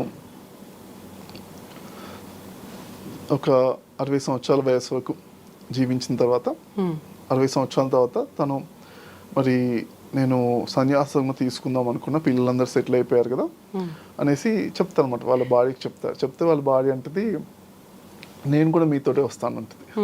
అంటే సన్యాసం అంటే చాలా రూల్స్ అండ్ రెగ్యులేషన్స్ ఉంటాయి. మనము మరి కట్టుబట్టలతో అదే సన్యాసం డ్రెస్సుతోటి ఎన్నెన్నో చోట్ల తిరగాల్సి వస్తుంది. ఒక నైట్ ఒక చోట స్టే చేసాం, 3 రోజుల కన్నా ఎక్కువ స్టే చేయకూడదు అన్నమాట. 3 రాత్రుల కన్నా మారుతూనే ఉండాలి. అలా ఎన్నెన్నో రూల్స్ అండ్ రెగ్యులేషన్స్ ఉంటాయి. ఎందుకని ఆ సన్యాసం ఒక చోటు ఉంటే ఇక్కడ అటాచ్మెంట్స్ అయిపోయి అక్కడే ఇరుక్కుపోతారని అలా రూల్స్ పెట్టారనమాట. సన్యాస ధర్మ ప్రకారంగా అలా కొన్ని రూల్స్ ఉన్నాయి అనమాట.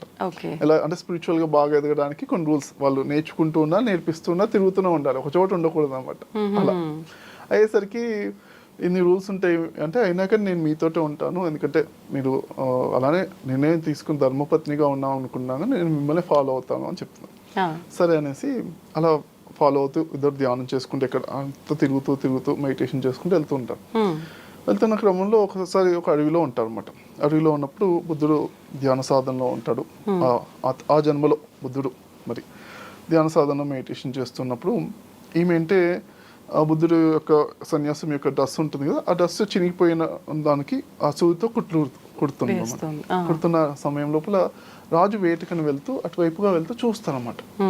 చూసినప్పుడు అరే ఇంత అందమైన ఆమె అడవిలో ఏం చేస్తుంది ఈ సన్యాసితోటి అనేసి ఈ అందము ఎట్లాంటి అందం అంటే ఈమె రాణివాసంలో ఉండాల్సిన ఆవిడ. ఓకే, చక్కటి మన రాణి దగ్గర కానీ మన ఉద్యానవనాల్లో కానీ చక్కగా మంచి ప్లేస్లో ఉండాల్సిన ఆవిడ అడవిలో ఇంత కష్టాలు పడుతుంటే ఎందుకు నాకు నచ్చడం లేదు అనుకుంటాడు. అనుకున్న తర్వాత రాజు అంటే ఇప్పుడు వెళ్ళి ఇతన్ని మరి ఈమె వస్తా అంటే ఆ సన్యాసి ఆయన వీళ్ళిద్దరు భార్య భర్తలో ఉన్నా అర్థం చేసుకుని సరే మరి ఈమె గట్టిగా బలవంతంగా తీసుకెళ్ళినా కానీ ఆమె రాణివాసంలో ఇక్కడ మంచి ప్లేస్లో పెట్టాలి అని రాజుకు అనిపిస్తుంది అనమాట. అనిపించిన తర్వాత కాకపోతే ఇప్పుడు ఇతనికి ఏమన్నా అంటే అతని దగ్గర తపోశక్తి ఉందనుకోండి, శాపం పెడితే నిజం అయిపోద్ది. అందుకే ఆయన దగ్గర తపోశక్తి ఉందా లేదా ఫస్ట్ టెస్ట్ చేద్దాం అనుకుంటాడు. అనుకుని ఇతని కోపం ఉందంటే తనకి తపోశక్తి లేదనమాట. ఎందుకంటే తపోశక్తి కోపం ఉన్న వాళ్ళకి ఏదో ఒకటి అనేస్తుంటే వెంటనే ఖర్చు అయిపోతుంటారు.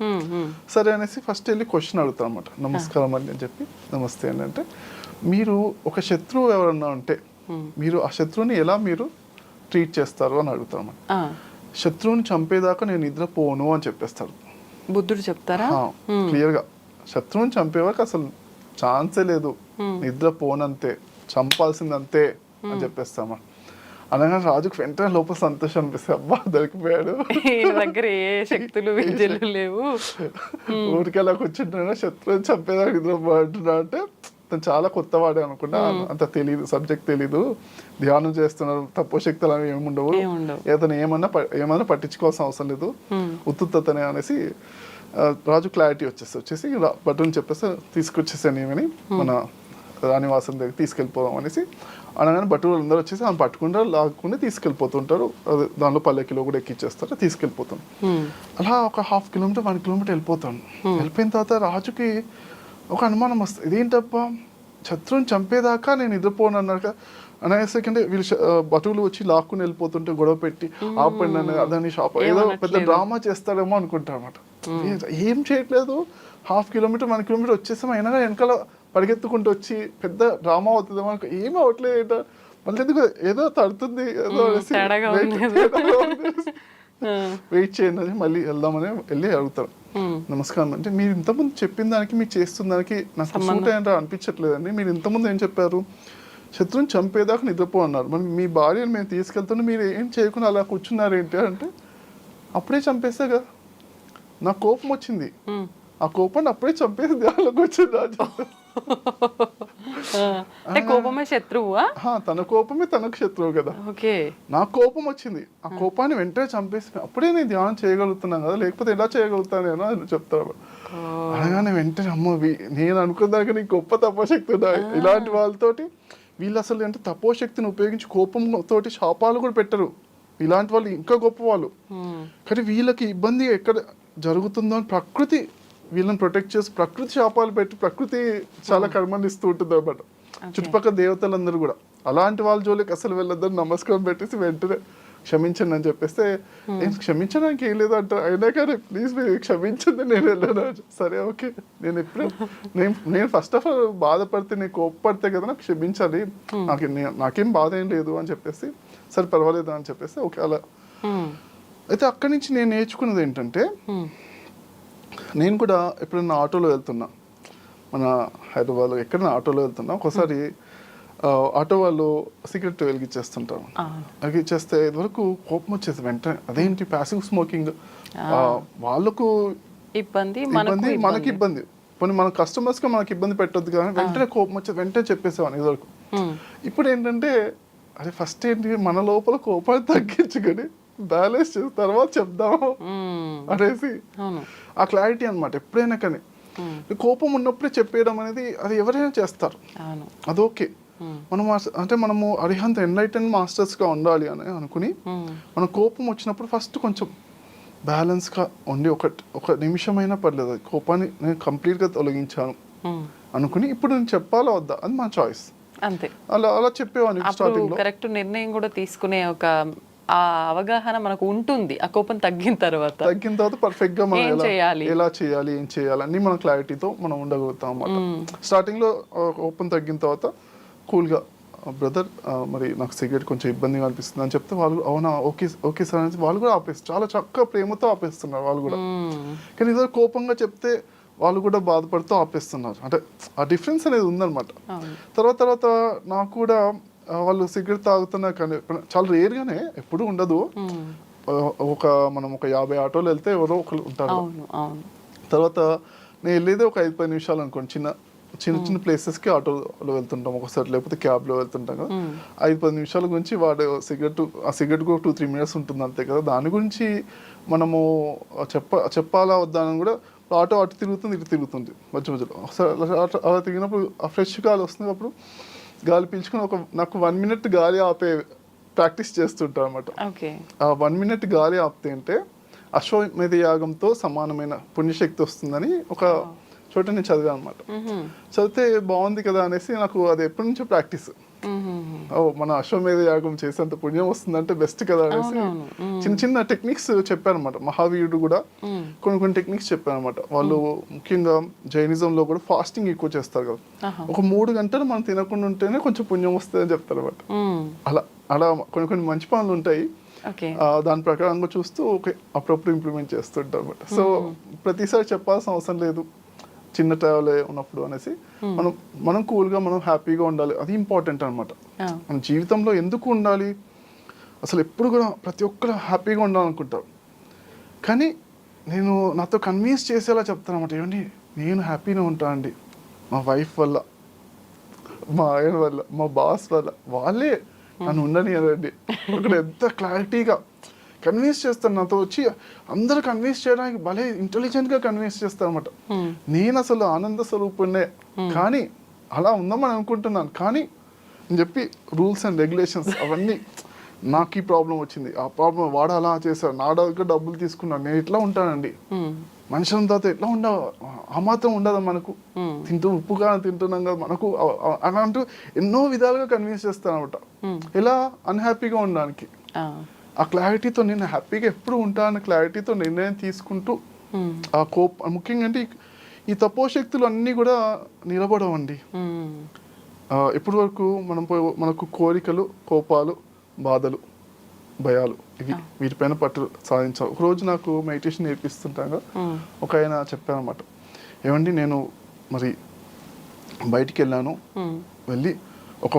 వెళ్ళినప్పుడు రోడ్ క్రాస్ చేయాల్సి వచ్చింది, మార్కెట్కి వెళ్ళాల్సి వచ్చింది, నేను నా ఫ్రెండ్స్తో ఉన్నాను, వాళ్ళతో చెప్పాను నేను ధ్యానం చేస్తున్నాగా 1 అవర్ వర్షం ఆగిపోతుంది అని చెప్పాను, నిజంగా 1 అవర్ ఆగిపోయిందండి అని చెప్పాను అనమాట. అయితే ఇదే అనమాట, అంటే అదే మీ యొక్క తపోశక్తి యొక్క డబ్బులు లాంటివి, అది కూడా ఉపయోగించుకుంటే అప్పుడు ఆగదని కాదు, ఆగుతుంది, కాకపోతే మనం దేనికి వాడుతున్నాము, ఎంత పెద్ద తపోశక్తిని ఎంత చిన్న విషయాలకు వాడుతున్నారు అది చూసుకుని మనం అనవసరమైన కోరికలకి కాకుండా కొంచెం లోక కళ్యాణమైన కోరికల గురించి అయితే ఓకే, అందులో మన తపోశక్తి పెట్టినా అది ఒక ఇన్వెస్ట్మెంట్ లాగా మనకు బెనిఫిట్ వస్తుంది. అంతేకాని స్వార్థపూర్వకమైన కోరికల పైన కానీ లేకపోతే ఇవన్నీ కూడా చక్కగా చూసుకోవాలన్నమాట. కోపాల పైన కానీ కోపము ఎంతో తపశక్తి వచ్చిందో ఒకరి మీద కోపం వచ్చేసి ఏదో అనేస్తారు అంతే. ఆ తపశక్తి అంతా వాళ్ళకి శాప రూపంలో వాడి వైపు పోతుంది కదా, నష్టపడుతుంది. అది ఎట్లయినా వాడి కర్మ ఎలాగో వాడు అనుభవిస్తారు, కానీ మనం ఇంటర్ఫియర్ చేయాల్సిన అవసరం లేదన్నమాట. ఈ కలికాలంలో అంటే ఇదివరకు అంటే మనము రాముడి కన్నా ముందు కాలంలో త్రేతాయుగము ఆ టైం లోపల ఆ ముందు కాలం లోపల అంటే ఈ శాస్త్రాలు అంటే ధర్మము, లా, కోర్టు ఇలాంటివన్నీ కూడా అప్పుడప్పుడే ఫామ్ అవుతున్నాయి చక్కగా. రాముడు బాగా ఫామ్ చేశాడు, కానీ అంతకుముందు ఏంటంటే శాపం ద్వారానే వినేవాళ్ళు అనమాట. ఎంతో తపోశక్తి వాళ్ళకి శాపం పెడితే ఇలా చేయొద్దు ఇలా చేయొద్దు వాళ్ళకి అర్థమయ్యేది. కానీ ఇప్పుడు అవసరం లేదన్నమాట. ఆ టెక్నాలజీ అనేది మారిపోయింది. కోర్ట్స్ అవన్నీ సిస్టమ్ పోలీస్ అన్ని వచ్చేసాయి కాబట్టి మనము అవసరం లేదన్నమాట. అలా ఇవన్నీ తప్పించుకున్నా భగవంతుడి దగ్గర తప్పించుకోలేము. కరెక్ట్ కదా. అయితే ఇప్పుడు ఎవరికి తెలిసిన విధంగా వాళ్ళు కర్మఫలాన్ని గురించి మాట్లాడుతున్నారు. అసలు బుద్ధుడు ఏం చెప్పాడు కర్మఫలం గురించి? ఒక 10 seconds మెడిటేషన్ చేసి మనం కనెక్ట్ అవుతున్నాం ఆ బుద్ధుడి యొక్క ధ్యానానికి కనెక్ట్ అవుతూ అనంతమైన ఆ జ్ఞానానికి కనెక్ట్ అవుతూ 10 seconds 3 2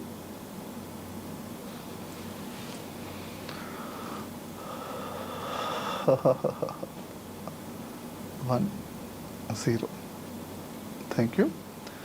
సో బుద్ధుడు ముఖ్యంగా మరి కర్మ సిద్ధాంతము మన హిందూయిజంలో ఏదైతే ఉందో తను కూడా చెప్పారు అనమాట. సేమ్ కర్మ సిద్ధాంతం చెప్పారు. చెప్తూ ఎన్నో ఎగ్జాంపుల్స్ చెప్పారు అనమాట. 1 2 కాదు 100 ఎగ్జాంపుల్స్తో చెప్పారు ఆయన. చెప్తూ తను అంటే డబ్బులు ఎలా రావాలి అని అడుగుతుంటారు మామూలుగా అందరికీ ఉంటుంది కదా. దాని గురించి తన లైఫ్లో ఒక జన్మ లోపల ఉందన్నమాట. ఆ జన్మను ఎక్స్ప్లెయిన్ చేస్తూ చెప్పారనమాట. గౌతమ బుద్ధుడు ఒకనొక జన్మలో అతను బాగా రిచ్గా పుడతాడు అనమాట. రిచ్గా పుట్టిన తర్వాత బాగా రిచ్గా ఉన్నాడు కదా, సంపాదనతో బాగా హ్యాపీగా జరుగుతుంది కదా. తను ఏంటంటే అప్పుడప్పుడు టైంపాస్కి వెళ్ళి ఒక 1 hour స్పీచెస్ ఇస్తూ ఉంటాడు అనమాట. స్పీచెస్ ఇస్తున్నప్పుడు అన్ని స్పీచెస్ ఇస్తూ లాస్ట్లో ఒక సెంటెన్స్ ఒక పోయం లాగా చెప్తాను అనమాట. అన్ని స్పీచెస్ మామూలుగా అక్కడ లోకల్ లాంగ్వేజ్లో మాట్లాడతారు. ఒక పోయం లాగా కొంచెం అది సంస్కృతంలా కొంచెం అర్థమయ్యే పోయం చెప్తూ ఉంటారు అనమాట. అయితే అన్నీ అర్థమవుతుంది. లాస్ట్లో పోయం ఏంటో ఏదో చెప్పేసి ఏం చేసేస్తున్నా అని ఎవరంత పట్టించుకోరు. ఒకరోజు వాళ్ళ ఆవిడ అడుగుతుంది అనమాట, ఏంటండి మీరు ఏదో పోయం చెప్తున్నారు, దాని మీనింగ్ ఏంటని అడుగుతుంది అనమాట. అయితే చెప్తానమాట, అబ్బా నేనేంటే తను అంటే అప్పుడు ఆ కాలంలో అంటే కొన్ని ఆచారాలు అవన్నీ ప్రకారం ఏంటంటే ఎప్పుడైనా సొంత డబ్బా కొట్టుకోవద్దు అన్నట్టుగా నా గురించి అంటే అడిగిందే చెప్పొద్దు అన్నట్టుగా నాకు ఒక జన్మ నేను అంటే తెలుసుకున్నాను. నేను అప్పుడప్పుడు ధ్యానం చేస్తుంటాను కదా, దానివల్ల ఆ ధ్యానం లోపల గత జన్మలు కనిపిస్తున్నాయి. నాకు ఒక జన్మ నాకు తెలిసింది. ఆ జన్మలో ఏం చేశానంటే మరి నాకు చాలా ఆకలిగా ఉంది. మరి నాకు ఒక రొట్టె దొరికినప్పుడు అప్పుడు ఒక ఆయన వచ్చాడు, ఒక చక్కటి మరి సన్యాసి వచ్చారు మరి చక్కటి ధ్యానం చేస్తున్న ఒక స్పిరిచువల్ పర్సన్ వచ్చినప్పుడు అతను అడిగాడు భిక్షాందేహిని అడిగినప్పుడు నాకున్న ఒకనొక రొట్టెని కూడా నేను ఇచ్చేసాను. ఆ పుణ్యఫలం వల్ల ఇప్పుడు నేను ఇంత ధనవంతుడిగా ఉండి ఇంత చక్కగా ఎంజాయ్ చేస్తున్నాను. అది నాకు నా జన్మలో క్లియర్గా చూసుకున్నాను అని చెప్తా అనమాట. అలా కర్మ అనేది అలా రిపీట్ అవుతూ అంటే చక్కగా మనం చేసినవన్నీ కూడా మనకు వస్తుంటాయి. ముఖ్యంగా చనిపోయే వాళ్ళకు అతి గొప్ప శక్తి ఏంటి అంటే మనం చేసిన దానమే ఆ చనిపోయిన తర్వాత మనకు ఎన్నో లోకాల లోపల ఆ శక్తి అనేది యూస్ఫుల్ ఉంటుంది అన్నమాట. మనం ఎక్కడైతే ఇక్కడ ఎర్నింగ్ ఎలా చేస్తున్నామో అలానే మనం చేసే దానాలన్నీ కూడా వేరే లోకాలకు వెళ్ళినప్పుడు అలా ఎర్నింగ్ లాంటివి అనమాట. అలా చెప్పారు. ఓకే, ఇది కర్మ సిద్ధాంతం చెప్పినా కానీ ఆయన ఒకటి క్లారిటీగా చెప్పింది అంటే 3 రకాల కర్మలు ఉన్నాయని చెప్పారు అనమాట. పాపకర్మలు, పుణ్యకర్మలు, కుశల కర్మలు అన్నాడు. అని ముక్తి కర్మలు అనమాట. అంటే ఏంటి, ఇది పాపము చేసినప్పుడు నెగిటివ్ కర్మలు చేసి నెగిటివ్ సిచ్యువేషన్స్ వస్తున్నాయి. పుణ్యకర్మలు చేసినప్పుడు బాగా మరి మనం మల్టిప్లై అవుతున్నాం, గొప్ప వాళ్ళం అవుతున్నాం, చాలా చక్కటి లాభాలు వస్తున్నాయి, భోగ జీవితం అనమాట, మనీ ఇలాంటివి వస్తున్నాయి. ఇవి 2 ఉన్నాయి. కాకపోతే ఏంటే ఇవి రెండు కూడా మన సంఖ్యలు లాంటివే. ఎలా అయితే సంఖ్యలు పెడితే మనకి ఎక్కువ ఫ్రీడమ్ ఉండదో, అవును, బంధించినట్టే ఉంటుందో, మరి పుణ్యకర్మలు కూడా బంగారు సంఖ్యలు లాంటివి. ముఖ్యంగా మనకి కావాల్సిందంటే కుశల కర్మలు, ముక్తి కర్మలు అంటే మెడిటేషన్ రిలేటెడ్. కానీ మన ధ్యాన సాధన లేకపోతే ఆధ్యాత్మిక సాధన, ఆత్మ అంటే ఆనందానికి సంబంధించిన కానీ రీసెర్చ్ చేయాలి. ఈ ట్రైన్ యువర్ మైండ్ అంటే మన మైండ్ని పట్టులో సాధిస్తే, మనం ఎవరైతే మైండ్ని పట్టు సాధించారో వాళ్ళు ప్రపంచాన్ని పట్టులో సాధించినట్టు అనేది ఆయన చెప్తూ ఇక్కడ చెప్తారన్నమాట. అన్ని దానాల లోపల సబ్బదానం దమ్మదానం జీనాతి అని ఒక సెంటెన్స్ చెప్పారన్నమాట. ఓకే, అన్ని దానాల లోపల సబ్బదానం అంటే అన్ని దానాల లోపల ధర్మదానం, దమ్మదానం అంటే ధర్మానికి సంబంధించిన దానము, జినాతి అది గొప్పగా మరి నిలుస్తుంది. అది ధర్మదానం అంటే జ్ఞానాన్ని బోధించటమా? జ్ఞానాన్ని, ధర్మము అంటే ఏది మంచి ఏది చెడు, అంటే మెడిటేషన్ రిలేటెడ్ స్పిరిచువాలిటీకి సంబంధించిన అనమాట. ఇలా ఇది హైయెస్ట్ అని చెప్పారు అనమాట. ఈ విధంగా మనము ఏంటంటే మరి ఈ ముక్తి గురించి మాట్లాడడం అనేది గొప్ప విషయం. మనం ఏంటే నేను కూడా చిన్న సమయంలో చిన్న ఏజ్లోనే 3rd క్లాస్ 4th క్లాస్లో పుస్తకంలో చదివాను అనమాట. మానవ జీవితంలో సర్వోత్కృష్టమైనది ముక్తి పొందడం అని చదివాను. ఓకే, అది ఎప్పుడైతే చదివానో అంటే దానిపైనే ఫోకస్ ఉంది ఫస్ట్ నుంచి కూడా.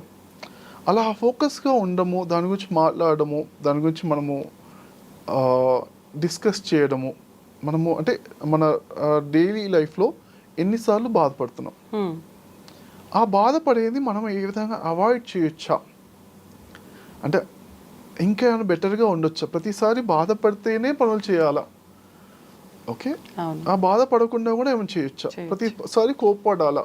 ఒక ఆవిడ, నేను ఒక యాంగర్ మేనేజ్మెంట్ వర్క్షాప్ తీసుకున్నప్పుడు ఒక ఆవిడ అడిగిందనమాట, అండి మా డాడీ 70 సంవత్సరాల వయసు, నాన్నగారు మరి రోజు 9ంటికి ట్యాబ్లెట్ వేసుకోవాలి, అంటే ట్యాబ్లెట్ వేసుకోవాలంటే 8-9ంటికి టిఫిన్ చేసేసి ఆ డయాబెటీస్ ట్యాబ్లెట్ వేసుకుంటే ఆయన హ్యాపీగా ఉంటారు, నాకు హ్యాపీగా ఉంటారు. కానీ ఆయన ఎప్పుడు 10-11 అయినా కానీ టిఫిన్ చేయరు. నేను ఆయన తిడుతున్నా, అది కూడా 5 years నుంచి తిడుతూనే ఉన్నా. ఆయన మాత్రం టైంకి తినట్లేదండి. నేను ఎట్లా మీ కోపాన్ని జయించాలంటే ఎట్లా ఉండాలండి, ఆయన తినకపోతే అన్నాడు. మీరు ఆల్రెడీ 5 years తిడుతున్నారు, రోజు కోపానికి అర్థం ఉందేమో అనిపిస్తుంది. అదే కదా నేను అడిగాను, మరి 5 years తిడుతుంటే మరి ఆయన మారారా? లేదు. పోనీ మీకు లాభం ఏమైనా వస్తే మీరు తిట్టారు కాబట్టి లాభం ఉందంటే ఓకే మంచిది. లాభం లేనప్పుడు ఎందుకు తిడుతుంటా అండి? ఇప్పుడు తన కోపమే తనకు శత్రువు అంటారు కదా. ఇప్పుడు మీ పాపాలే మీ రోగాలు అంటే నమ్ముతారు నమ్మరు, కానీ మీ కోపాలే మీ రోగాలని నమ్ముతారు కదా. అవును, మన కోపమే మనకు వచ్చింది, అనవసరమైన రోగాలు వస్తుండే, హెల్త్ ప్రాబ్లమ్ అన్ని ఖరాబ్ అవుతుండే కదా. ఆయన ఆల్రెడీ ఖరాబ్ అయింది, మీరు ఎందుకు ఖరాబ్ చేసుకుంటున్నారు? ఓకే, మీ ఇష్టం. ఓకే, మీరు ఇప్పుడు 5 years అయింది, ఆయన ఇంకో 30 years బతుకుతారు అనుకుందాం. 30 years ఇలానే తిట్టి మీ ఆరోగ్యం ఖరాబ్ చేసుకుంటారా, లేకపోతే మీరు హ్యాపీగా ఉండేట్టుగా ఏదో ఒకటి ఏం చేస్తారో మీరే ఆలోచించండి. సొల్యూషన్ నేను ఇవ్వట్లేదు, మీరు కూడా మెదడుకు పదును పెట్టండి అని చెప్పాము. అంటే నెక్స్ట్ రోజు అంటే సాటర్డే సండే వర్క్షాప్ అనమాట, జస్ట్ ఈవినింగ్ 1 hour జూమ్లో. నెక్స్ట్ సండే కదా, మార్నింగ్ వాళ్ళ డాడీతో మాట్లాడిందంట, చెప్తుందన్నమాట. నెక్స్ట్ సండే ఈవినింగ్లో చెప్పేస్తుంది, నాన్నగారితో మాట్లాడినదండి, నేను ఇప్పటి నుంచి నాన్న మేము కోపంగా తిట్టడం గొడవ చేయను, చెప్పా అంటే ప్రేమతోనే చెప్తాను నాన్న. మనం ఉన్నదే కొన్ని రోజులు హ్యాపీగా భూమి మీద, జీవితం చిన్న జీవితం, ప్రేమతోటే మాట్లాడుకుందాం. నువ్వు ఆ ప్రేమతోనే ఉండి టైంకి వేసుకుంటే హ్యాపీ, లేకుండా కానీ నేను ఇంకా ప్రేమతోనే చెప్తాను.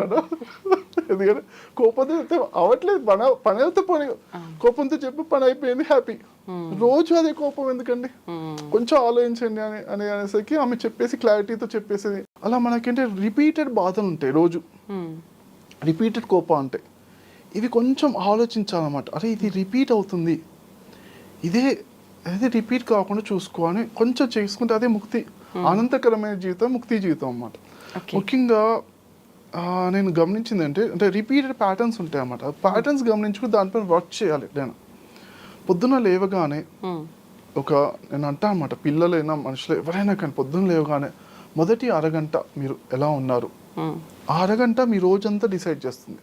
ఓకే, ఇప్పుడు మొదటి అరగంట మనం చికాగ్గా కోపంగా, అబ్బా నాకు నిద్ర పట్టలేదు, లేకపోతే నాకు ఈ టైం వరకు ఎందుకు లేపారు, తప్పనిసరిగా జాబ్కి వెళ్ళాలా, అలాంటి ఆలోచనతో లేస్తే ఓకే. దానికి తగ్గట్టుగా రోజంతా అలానే ఉంటుంది కదా, ఎఫెక్ట్ చేస్తుంది కదా. మరి ఒక రోజంతా ఎఫెక్ట్ అయితే జీవితం అంతా అలానే ఉంటుంది కదా, అలాంటి రోజులే ఉంటాయి కదా. అవును. అందుకే మొదటి హాఫ్ అన్ అవర్ చాలా ఇంపార్టెంట్ అనమాట, చాలా దివ్యమైన హాఫ్ అన్ అవర్.